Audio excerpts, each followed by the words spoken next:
All Kerala tailors association Kannur ജില്ലാ convention Cherupuzha AK ഓഡിറ്റോറിയത്തിൽ നടന്നു. സംസ്ഥാന സെക്രട്ടറി MK പ്രകാശൻ ഉദ്ഘാടനം ചെയ്തു. സാമൂഹ്യ സുരക്ഷാ പെൻഷൻ വാങ്ങുന്ന ആളുകൾ വർഷത്തോറും സർക്കാരിലേക്ക് രേഖ കൊടുക്കണം. എന്ത് രേഖയാണ്?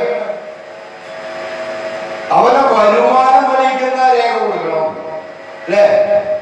അവരെ മക്കളെക്കാളും ഒരു 4 വീലർ മേടിച്ചു പോയാൽ, വീട്ടിലൊരു 4 ചക്ര വണ്ടി മേടിച്ചു പോയാൽ എന്തുണ്ടാവും?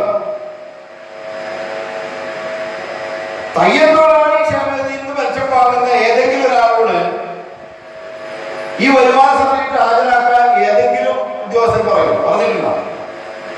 എന്തുകൊണ്ടാ പറയാത്തെ? ഇത് നിയമപരമായ അവകാശമുള്ള പെൻഷനാണ് തയ്യൽ തൊഴിലാളി ക്ഷേമനിധി പെൻഷൻ.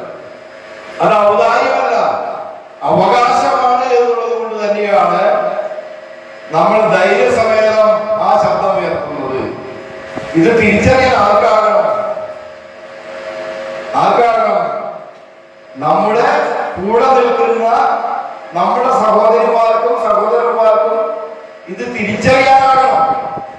അപ്പോ നമുക്ക് ഈ തിരിച്ചറിവുണ്ടായാൽ മാത്രമേ അവർ ആ രീതിയിലേക്ക് നമുക്ക് ബോധ്യപ്പെടുത്തി കൊണ്ടുപോകാൻ കഴിയുള്ളൂ.